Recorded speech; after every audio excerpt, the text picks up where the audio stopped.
So hari ni kita akan buat soalan kertas 1 trial SBP yang baru ni, tahun 2025. So yang this year yang SBP punya, kita akan buat soalan 1 sampai 10 saja. So kalau korang rasa nak lagi yang extra tu kan, daripada soalan 11 sampai 40, ataupun nak try yang negeri lain-lain juga, boleh tekan link dekat bawah Okay, so jom kita start. Okay, apakah nilai digit 6 bagi nombor 26489 asas 9? Ni soalan form 4, syllabus form 4. Okay, benda pertama korang buat ialah korang susun dulu ikut kotak. 4, lepas tu 8. Buat kotak, lepas tu tengok. Soalan ni pasal asas 9 kan. So, korang start dekat bawah ni. 9 asas kuasa 0, 9 kuasa 1, 9 kuasa 2, 9 kuasa 3. Okay, tapi soalan ni dia nak spesifik nilai digit 6. So, kita nak fokus kat nombor 6 je. 2648. Okay. So, bila kita nak fokus dekat nombor 6, kita just darabkan dia. Okay, 6 kita nak darabkan dengan 9 kuasa 2. So, kita dapat jawapan 486, iaitu B. Okay, senang je susun nombor ikut asas berapa, susun daripada kuasa 0 sampai berapa yang soalan bagi.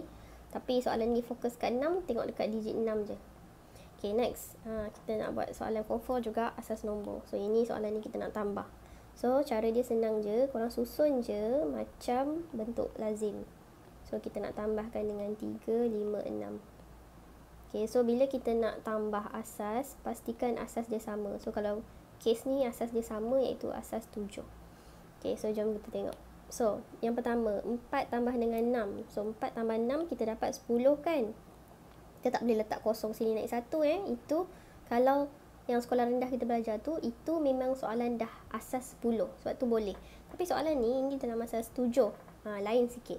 So, kita letak dulu tepi. 4 tambah 6, kita dapat 10. Tapi soalan ni asas 7 kan? Jadi, kita kena tolak dengan 7. Kenapa kita kena tolak 7? Sebab nombor dalam asas 7, dia hanya boleh nombor 0, 1, 2, 3, 4, 5, 6 sahaja. Sampai nombor 6 je. Tapi 10 kan lebih besar daripada 7. Sebab tu kita kena tolak. So, kita dapat baki 3. 10 tolak 7, kita dapat 3. 3 letak bawah, 1 kena letak atas. Kenapa 1 letak atas? Sebab 10 ni dah lebih daripada 7. Jadi, kena letak sebelah. Okay, kita continue. 1 tambah 6 tambah 5. So, kita dapat berapa? Kita dapat 12 kan? 12 tolak juga dengan 7. Kenapa tolak 7? Sebab dia dah lebih daripada 7. So, 12 tolak 7, kita dapat 5. 5 letak bawah, 1 kena letak atas. Kenapa 1 kena letak atas? Sebab 12 ni dah lebih daripada 7. Okay, next kita continue. 2 tambah 3 dapat 6. Boleh tak letak 6 terus? Boleh. Sebab apa?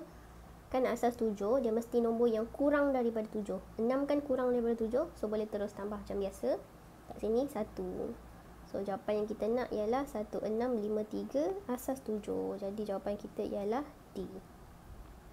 Okey. Soalan 3. Diberi bahawa P sama dengan R over 3 minus R. Ungkapkan R dalam sebutan P. Apa maksud dia ni? Maksudnya dia nak jawapan korang R sama dengan apa yang dekat dalam ni mesti ada huruf P.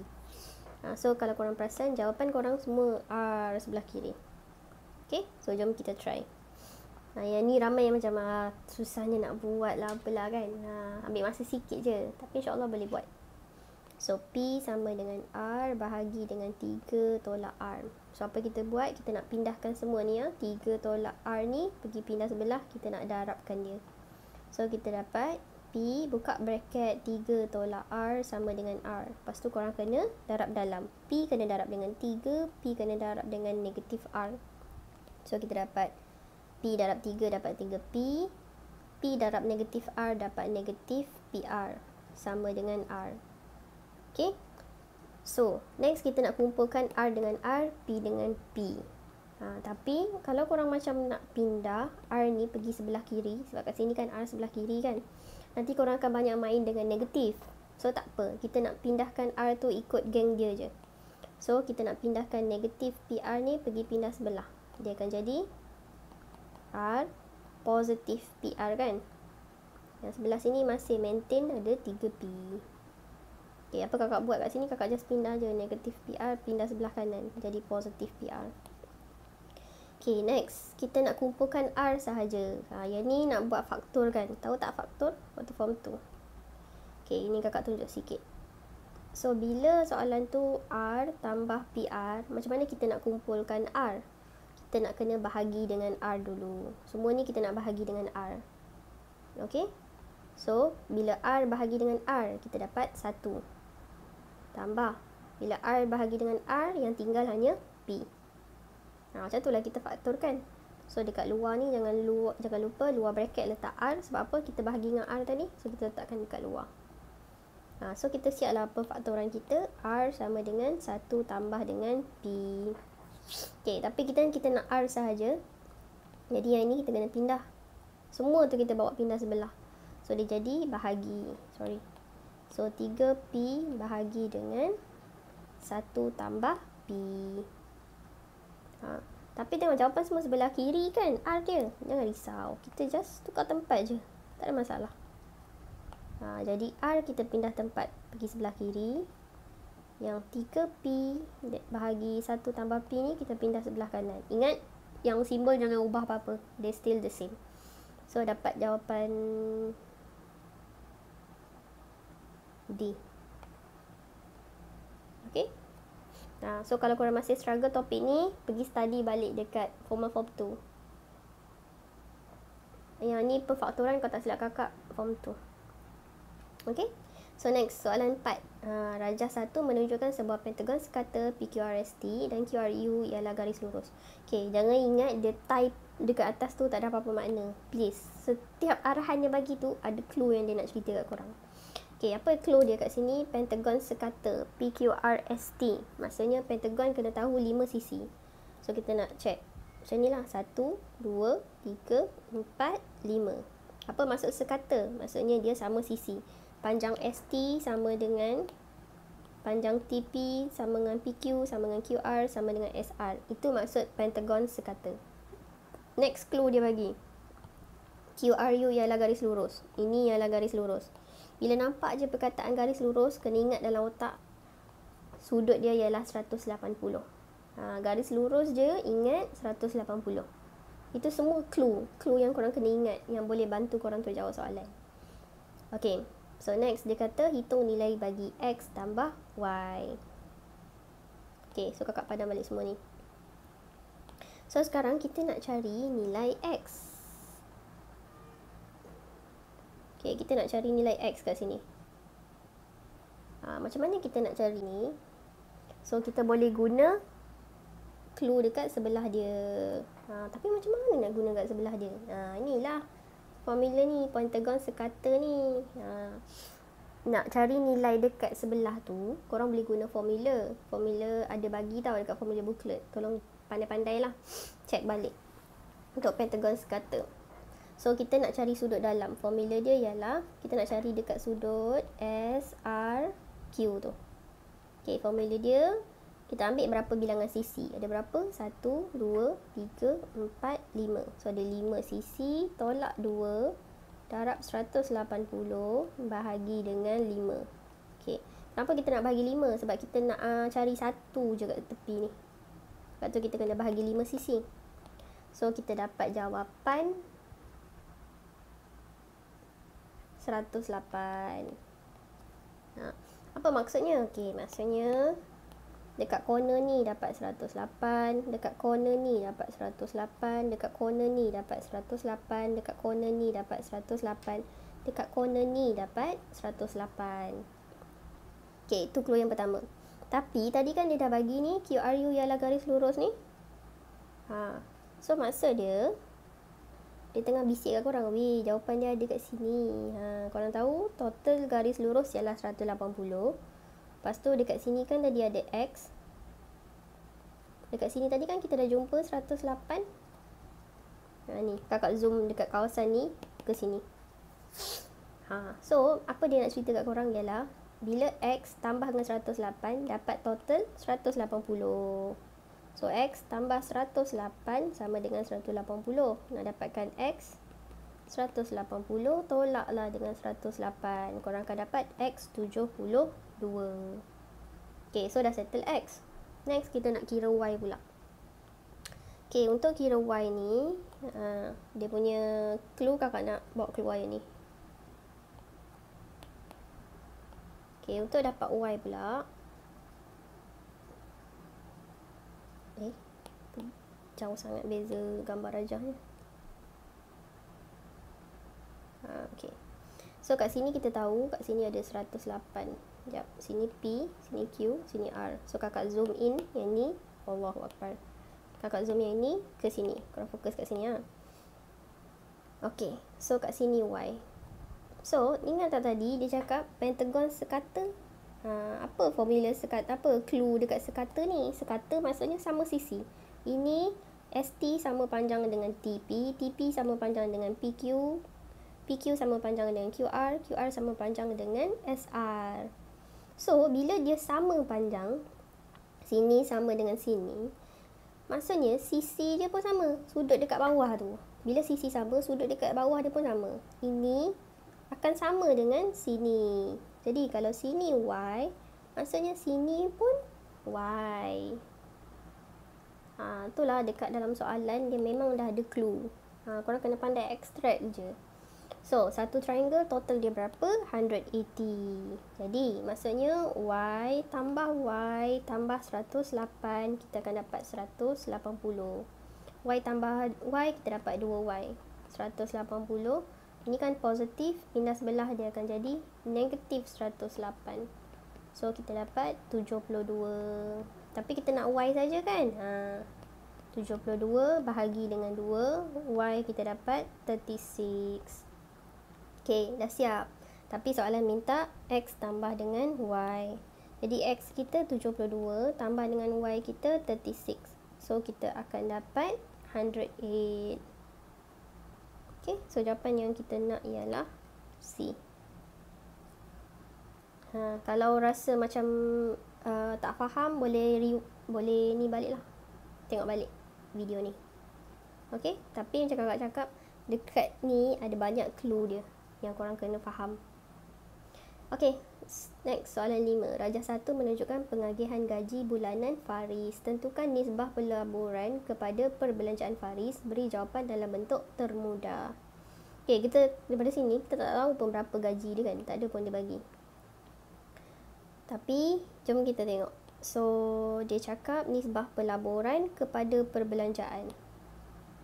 Okay, so, kita tahu, kalau dia pakai percentage, full percentage yang kita tahu ialah 100% lah kan. Macam markah 100% kan. So, kiranya daripada 100%, macam 10% dia pakai untuk, kakak pakai English sebab pelaburan dengan perbelanjaan sama, huruf P. So, kita pakai English. So, yang ni saving 10%.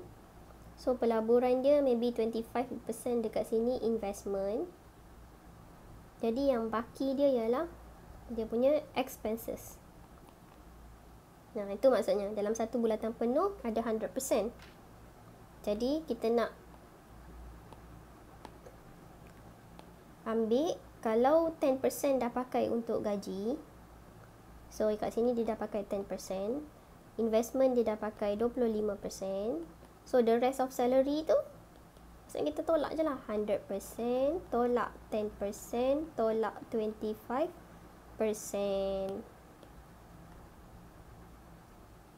Tolak 25%. So, kita akan dapat baki 65%. Maksudnya sini 10%, yang investment dia 25%, yang kat sini 65%. Okay. So, dia tanya dalam bentuk nisbah. Nisbah maksudnya inilah. Dia nak pelaburan, investment, nisbah, expenses. So, bila korang perasan, walaupun dia tak bagi dalam bentuk RM, tapi bila soalan nisbah, korang kena samakan unit tau. Sebelum nak convert pada nisbah, unit kena sama. Contoh, kalau satu pakai sen, sebelah lagi pakai RM tak boleh. Dua-dua kena convert RM dulu ke atau sen dulu. So, kalau gram dengan gram, kg dengan kg, RM dengan RM, sentimeter dengan sentimeter. Dalam kes ni, percentage kepada percentage. So, bila semua dah dalam percentage, baru boleh buat. So, investment kita ialah 25. nisbah expenses kita 65. So adakah jawapan kita D? Semua macam excited kan dia dapat jawapan. Tak. Sebab apa? Soalan ni kan dia minta beri jawapan dalam bentuk termudah. So guna je kalkulator. Nak bahagi boleh, nak guna per pun boleh. So 25 per 65, korang akan dapat jawapan 5 per 13, iaitu 5 nisbah 13. So jawapan yang kita nak ialah B. So hati-hati memang kadang-kadang bila dia dapat jawapan memang too excited lah dah. Dia dapat jawapan betul. Dah ada jawapan dekat D ni. Tapi tak baca soalan habis. So hati-hati. Okey, soalan 6. Sekeping kad dipilih secara rawak daripada sebuah kotak yang mengandungi kad nombor perdana kurang daripada 20. Hitung kebarangkalian memilih nombor ganjil. So nombor perdana wajib hafal. Biasanya setiap tahun dia akan masuk sekali. Tak masuk kertas 1, dia masuk kertas 2. Tapi memang selalu masuk. Memang confirm lah. Boleh dikatakan confirm. Nombor perdana ni akan masuk. Jadi tolong hafal. So kita nak senaraikan dulu nombor perdana. Okey, nombor perdana ialah nombor 2, 3, 5, 7, 9 bukan 9 selalu budak fikir nombor perdana bukan. 11, 13, 17, 19. Yang tu yang kurang daripada 20. Okey. So next dia kata pilih nombor ganjil. So kita nak probability yang nombor ganjil. Okey, mana yang nombor ganjil kat sini? 3. So 1, 2, 3, 4, 5, 6, 7. So 7 daripada total ada berapa? 8. So 7 per 8. So jawapan yang kita nak ialah B. Okay, next. Segitiga PQR dan STU. Antara berikut yang manakah memenuhi ciri sudut-sudut sisi apabila segitiga PQR dan STU adalah kongruen. Okay, ni syllabus form 5. Okay, kita nak cari AAS. Okay, so untuk topik ni lagi bagus kalau korang faham dia dalam bentuk English. Sebab bahasa Melayu ni susah. Sebab kalau sudut pun kita pakai S, sisi pun kita pakai S kan. So sebab tu tengok dia punya akronim dia tu pun masih guna yang English. Angle, angle, side. So sini senang, AAS. Okay. So bila korang dapat soalan macam ni, kita tips dia ialah korang kena cari yang tak ada gap. Maksudnya dia straight je. Tak boleh yang ada skip satu line ke, skip satu angle. Tak boleh. So apa yang kita nak ialah kita nak tengok dia start dengan angle kan. A ni ialah angle. So kita nak tengok angle apa yang ada. Okay, kat sini ada satu angle. Dia sama dengan siapa? Dia sama dengan yang ni. Kenapa? Sebab nampak tak double line kan. So itu angle. So kita nak tengok sudut PQR dengan sudut STU. PQR sama dengan STU. Okay, so yang ni betul. Ni pun betul. Yang ni dia kata sudut QRP. Dia pilih yang ini dengan SUT. Dia pilih yang second one. Boleh je, tak ada masalah. So yang ini yang so far betul. Okay, next kita nak pilih angle lagi. Angle apa yang ada kat sini. Dia akan sama dengan yang ini. Okay, so kita tengok sudut yang ni. QRP. QRP. Ini dia sama dengan sudut TUS. Sama. Okay, now yang ni senang. Angle, angle, angle, angle. So sekarang kita nak pilih side. Okay, side mana yang betul? Okay, so tips kakak ialah korang kena cari yang macam kakak cakap tadi, tak boleh ada gap. Maksudnya lepas angle, kena jumpa angle balik. Lepas angle, kena jumpa side. Tak boleh pilih angle lain ke apa ke, side ke. Dia mesti pilih side sebelah. Okay, so jom kita tengok. Kalau kat sini tadi, dia kata yang angle. So ini angle. Lepas tu kita jumpa balik angle. Lepas tu kita nak pilih side. Maksudnya sebelah dia. Terus kena pilih yang side sini. Jadi side kita nak pilih yang ini. Bila korang nak ambil yang ini, korang tak boleh skip tau. Contohlah, korang kata okey lah kak, so side dia yang ini. So korang kata still juga sama kan, angle, angle, side. Tak ada masalah. Okay, kat sini dia problem sebab kakak cakap kebiasaannya dia mesti yang tak boleh ada gap. So kalau sini dah angle, kat sini dah angle, side dia mesti yang sebelah dia juga. Tak boleh. Kalau korang ambil yang ini, korang dah skip line ni. Sedangkan kat sini masih ada wujud satu line. Kenapa nak skip dia? Kenapa nak ambil yang ni? So kena ambil yang sebelah dia. So kita tak boleh ambil yang PQ ni. Kita kena ambil yang PR. Yang ni side yang paling terdekat dengan angle tadi. Yang ni pun sama. Yang ni angle, sini angle. So kat sini lah kita punya side. Macam tu.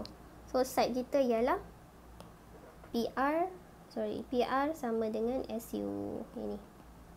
Kalau yang ni dia pilih QR. Dia pilih side sini pula. Lagilah, tak boleh. Kalau sini angle, lepas tu sepatutnya angle side angle lah. Tapi soalan cakap dia nak angle side. So yang ini salah. So kita nak jawapan kita ialah A. Okay, ingat lah, dia mesti yang berturutan. Angle macam ni, angle, lepas tu dia jumpa angle, lepas tu dia jumpa side. Ni pun sama, angle, dia jumpa angle, dia jumpa side. So macam tu nak cara baca dia. Okay, soalan 8. Darjah 3 menunjukkan 5 trapezium dilukis bagi grid segi empat sama antara trapezium ABCD, yang manakah imej yang betul bagi trapezium K di bawah satu pembesaran. Okay, so kita nak fokus kepada K. K ni ialah kita punya objek. So kita nak cari imej mana yang sepadan dengan dia pembesaran. So kita nak compare dua benda. Pertama kita nak compare dia punya tinggi. Okay, tengok. Okay, tinggi, tinggi, tinggi, tinggi. Lepas tu kita nak compare dia punya tapak. Tapak, tapak, tapak, tapak, tapak. So jom kita tengok. Kat sini tinggi dia 4, tapak dia 2. Okay, kita nak fokus dekat A. So kat sini tinggi dia 1, 2, 3, 4, 5, 6, 7, 8. Okay, 8, tapak dia ialah 3. So kalau kita tengok yang ini, nak comparekan dengan objek dia, ni 4, ini 8 kan. Maksudnya dia darab 2 lah. 4 darab 2. So maksudnya yang tapak dia pun mesti kena darab 2. 2 kali 2 sepatutnya kita dapat jawapan 4. Tapi sini 3. So sinilah salah kan. So A ni salah sebab dia tak proportion.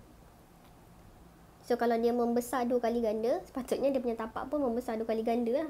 So maksudnya macam kepala dia je yang besar. Dan dia still sama. So tak boleh lah.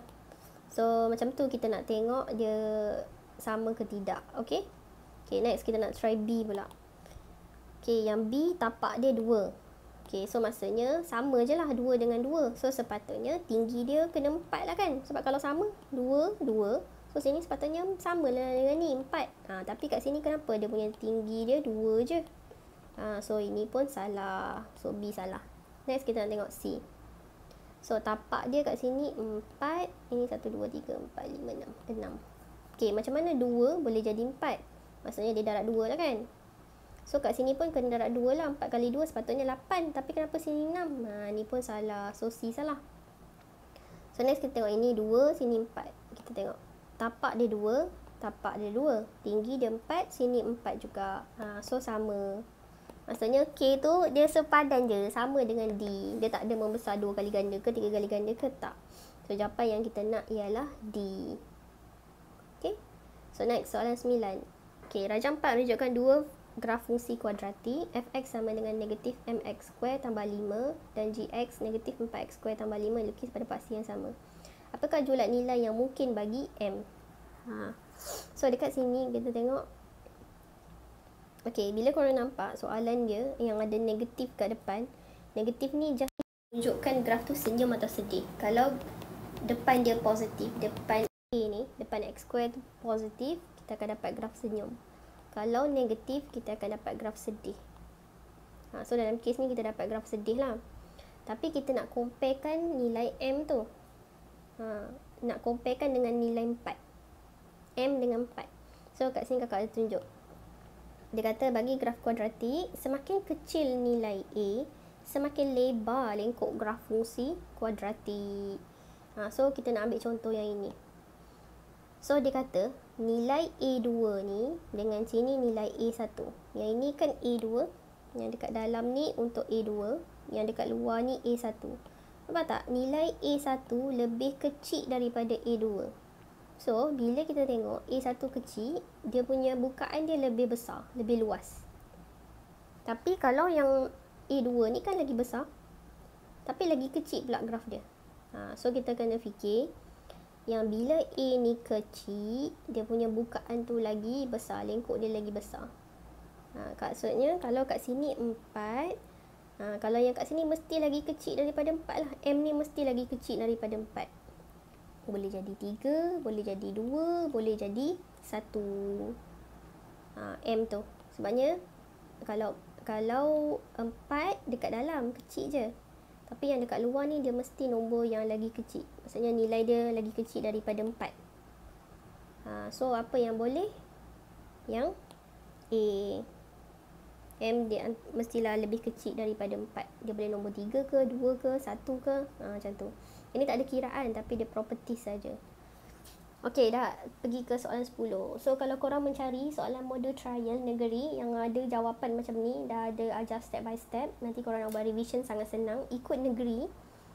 Korang boleh tekan link dekat bawah. Okay? So, Raja 5 ialah carta palang yang menunjukkan bilangan buku yang dijual di kedai buku masyhur Pustaka Ilmu Ceria dan Telaga Ilmu dalam tempoh sehari. Okay, so dia ada 2, komik dengan novel. Antara berikut yang manakah benar tentang carta palang? Okay, so yang ni kena ada kiraan. So, jom kita kira dulu. Untuk novel, 15, 20, 10, 15. Ambil dari sini ya. Okay. Sini, baca kat sini. Next, yang untuk komik pula 10. Okay, macam ya Allah tak ada ink. Mana dapat 10? Sebab 25 tolak dengan 15. 25 tolak dengan 15, kita dapat 10. Yang ni tolak yang ni. 40 tolak 20, dapat 20. Yang ni tolak yang ni. 40 tolak 10, kita dapat 30. Yang ni tolak yang ni. 30 tolak 15, kita dapat 15. Okay? So, next kita nak kira total. Komik ada 10 tambah 20 tambah 30 tambah 15. So, komik ada 75. Ya Allah, macam mana ni? Tak ada ink pula. 75. Novel 15 tambah 20 tambah 10 tambah 15. 60. Okey. So, antara berikut yang manakah benar tentang carta palang berikut? Perbezaan bilangan buku novel dan buku komik yang dijual di keempat-empat kedai ialah 10. Okey, so jom kita tolak. Nak 75 tolak 60, kita dapat baki 15. So, kat sini dia kata 10 kan? Salah. B. Perbezaan bilangan buku yang dijual antara kedai pustaka dengan kedai telaga ilmu ialah 10 buah. So, pustaka ada 40, telaga ada 30. So, 40 tolak 30, baki dia 10. Yes, 10 buah betul. So, jawapan yang kita nak ialah B. Okay, so itu sahaja kelas kita hari ini. Dah ada 10 soalan untuk modul trial SBP. So, kalau korang nak lagi yang soalan seterusnya dan juga negeri-negeri lain, boleh tekan link. Okay, thank you.